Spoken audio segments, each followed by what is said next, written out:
Let's go live to the Finance Minister, Simon Birmingham. Bring him in now from Sydney. No pun to bring you in today, Minister. I appreciate your time nonetheless. And let's start with this issue of the minimum wage. Anthony Albanese says the sky won't fall in if we give those on the minimum wage an extra $1 an hour. Is that correct? Well, Kieran, I'd like to know what analysis Anthony Albanese is using to base that statement in terms of, what modelling has he done? What economists has he consulted with? On what basis has he assessed just how far through the economy such a determination could flow? What would it cost Australian small businesses? See, the problem with the way Anthony Albanese is responding to these questions is that he's making it up as he goes along. Everybody knows that he didn't intend to commit to a specific figure when he was asked a couple of days ago, but under pressure from journalists, he did commit.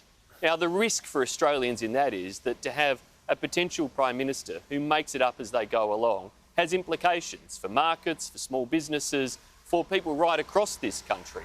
And it's why, yet again, Anthony Albanese has shown that he's out of his depth. And so that is really where he's got to explain why it is he's chosen, for example, to use the headline inflation figure rather than the underlying inflation figure, which many economists and others would point to. These are questions that he's just completely failed to answer or is completely incapable of answering. I had Warren Hogan on earlier in the program, a respected economist, former chief economist at ANZ. He thinks there should be a one-off increase in the minimum wage of this magnitude to help get back rates to a more normal level, or neutralise interest rates, as he put it, back over 2%. And to do so, he says there should be a one-off increase of this sort of level. So maybe he's onto something. Well, Kieran, there's an old saying that you can put 10 economists in a room and you'll come up with 12 different opinions. And that indeed is why we back a proper process for these determinations. We back the independence of the Fair Work Commission. We ensure that as a government, what we've done is provide them with evidence, analysis, for them to weigh the implications of the wage decisions they make around inflationary factors, around cost of living pressures, but also the impact on jobs and the employment market, to consider the factors that may be impacting inflation from overseas, what's more permanent, what's more temporary across the economy.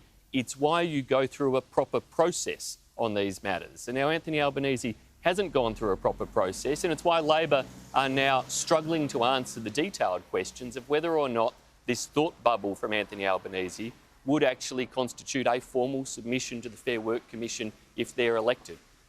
Mr Albanese himself seems to have said yes, no, maybe to that, and certainly his front benchers have all had vastly different answers to that key question. But as you point out there, he's still saying it's the Fair Work Commission, the independent umpire, that decides. He's not going to make some arbitrary ruling here. It's the Fair Work umpire, the Fair Work Commission, that decides.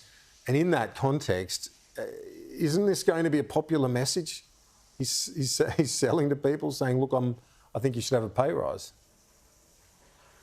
Well, Kieran, elections shouldn't be about a popularity contest. They should be about competence and plans and policies. Now, we've handed down as a government a comprehensive budget that has detailed plans to continue the growth of our economy. Our plans have got Australia's unemployment down to the lowest levels in 50 years.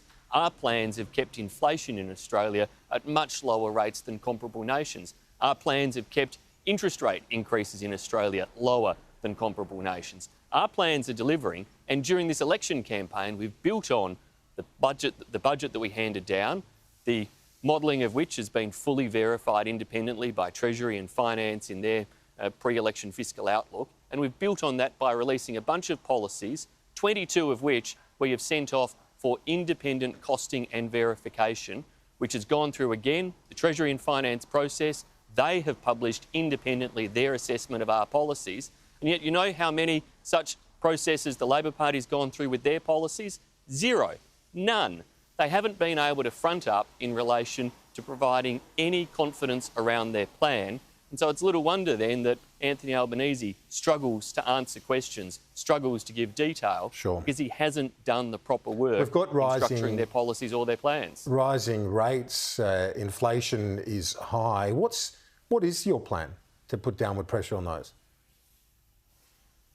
So our plan, Kieran, is to ensure we maintain strength in the Australian economy, but that government plays its role in being responsible and cautious. Take the recent budget, for example, where we saw a significant lift in relation to government revenue as a result of a much stronger economy.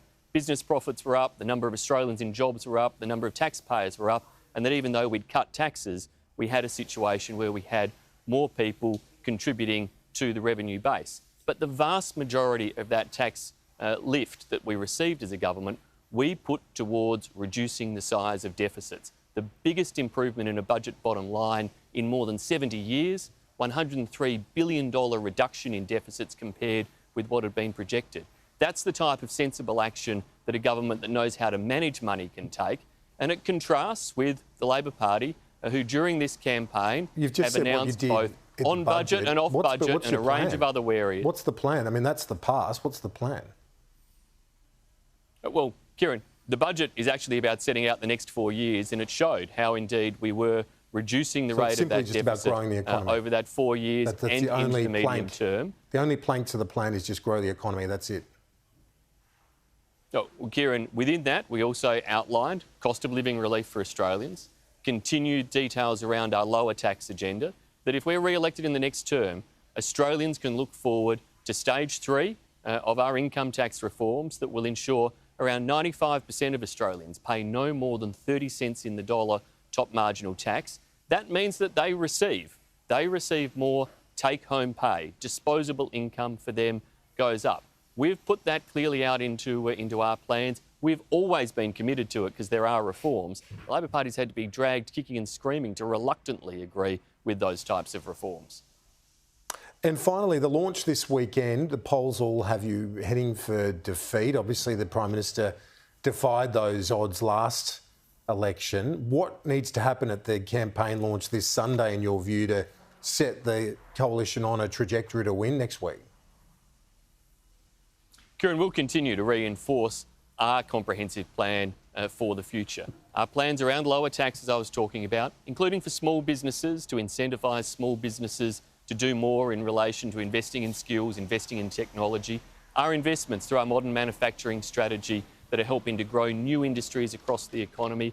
Our investment in our digital economic strategy, a crucial piece to ensure the efficiency and opportunities of Australian business are realised. These are all pillars in a plan that ensures Australia continues to take the opportunities to not just have 4% unemployment, but to get it down, as the Reserve Bank forecast last week, to 3.5% unemployment. Big opportunities that we are determined to realise as a government to entrench those opportunities for Australians, because the best way, the first and most important way to deal with cost of living pressures for Australians is to make sure they have a job and a stable income, and that's what we're making sure in terms of the strength of our economic plan. Finance Minister Simon Birmingham, thank you as always. Appreciate it.